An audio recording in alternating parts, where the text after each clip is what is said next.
Self-development is exactly that. Developing yourself. It means doing what you say you're going to do, trusting yourself, and believing that whatever you're going after will actually work out. Those are the three ways that I'm going to be talking about self-development today. First one is doing what you said you're going to do. Your word needs to be the most important thing to you.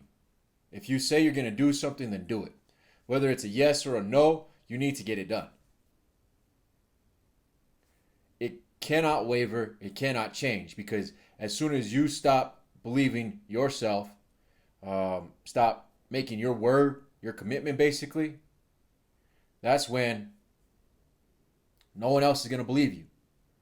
If you're wondering why your chick doesn't believe you, rolls her eyes when you say you'll take care of it. If you're wondering why your mom, your dad, your sister, your siblings, your aunts, your uncles, your coworkers don't believe you, it's because your word doesn't mean jack.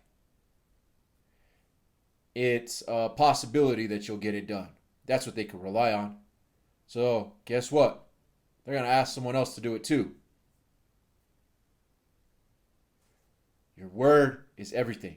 In self-development, that's one of the first things that I had to correct. Was anything that came out of my mouth, I better do. I used to spout out of my neck all of the time. I used to just say things, wouldn't even mean it.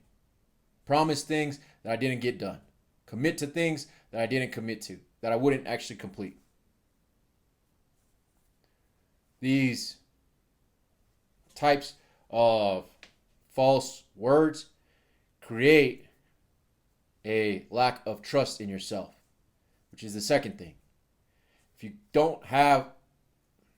can't commit to your word, you can't do what you say you're going to do, let whatever you say be known that it's going to happen, then no one else is going to. And why should they? Really, why should anybody trust you when you don't even trust yourself? Think about the last thing you said you were going to do, even today. Shoot, go back to the beginning of this week. I bet you there's something that you said you were going to do and you didn't accomplish. So, you're training your mind not to believe you. You say you're going to get up at a certain time. Didn't do that. Said you're going to do a workout. Didn't do that. Said you're going to try your hardest at your job, at your business, at earning money. And you didn't. Why would your mind trust you to complete what it says, what you're committing to do? You can't trust you, so no one else is going to trust you. That lack of trust is where disrespect starts to happen. Because why would anybody want to respect you, help you, deal with you at a high level when you can't even do it for yourself? When I first started working on self-development, there was this call I wanted to be a part of, and it happened at 6 a.m. on Sunday mornings. For me, 6 a.m. used to be an early wake-up time. I was stretching myself to get up and make this phone call because guess what? They offered some access to it for free, so I jumped on it. Then after the free trial, I had to start paying. I trusted myself enough to get up and do it when it was free, so I had the trust in myself to pay for it and complete these calls. Once a week, 6 a.m., every Sunday. If you can't trust your word, no one else is going to trust you. Because no one's going to believe what you say.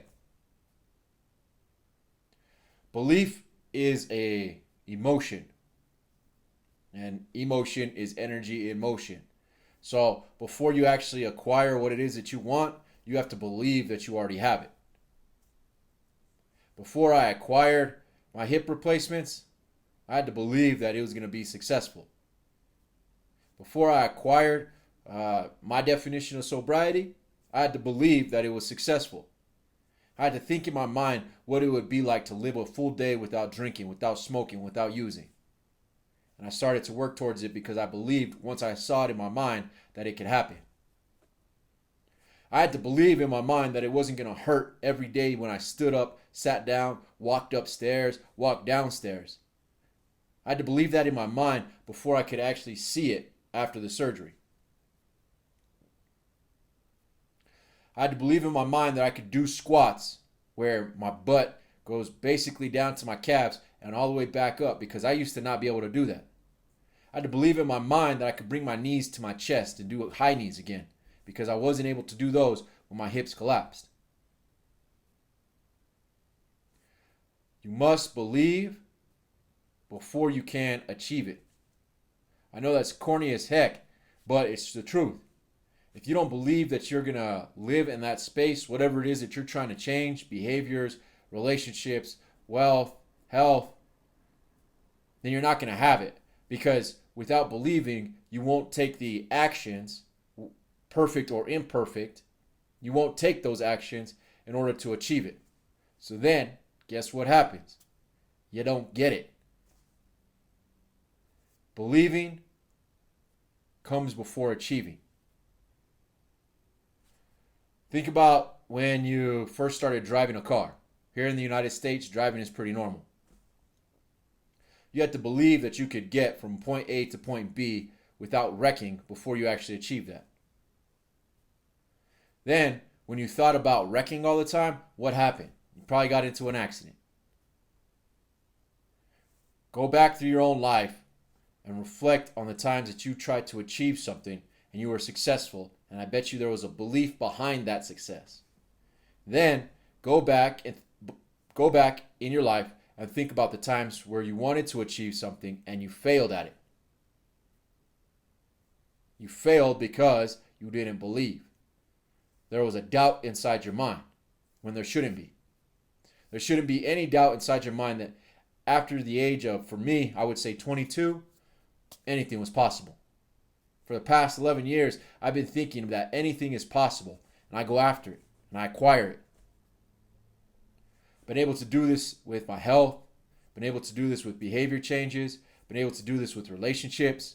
Now, I'm going to start on money. Money for me, in my childhood, in my upbringing before 22, had a negative connotation to it. I grew up in the church where they said if you're rich, you're evil. Having the money is bad. Screw that. Money solves money problems, right? That's what Bedros says. It's the fact. And quite honestly, the church hides that money is talked about inside the Bible more than anything else. I'm sorry, one of the top things it's talked about.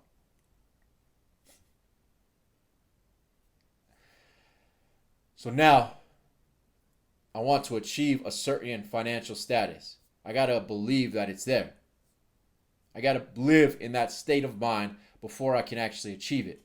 Just like I did every other major accomplishment in life. Because people say that quitting heroin without going to rehab or jail or a treatment center or NA was impossible. But guess what? I accomplished it. People say over drinking, like excessively, you can't do it without going to AA, treatment, jail, all these other places. Guess what? I did it.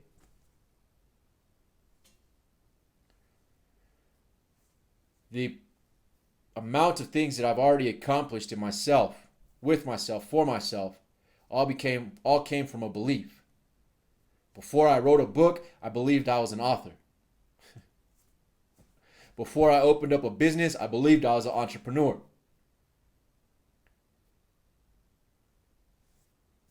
One, you got to commit to your word.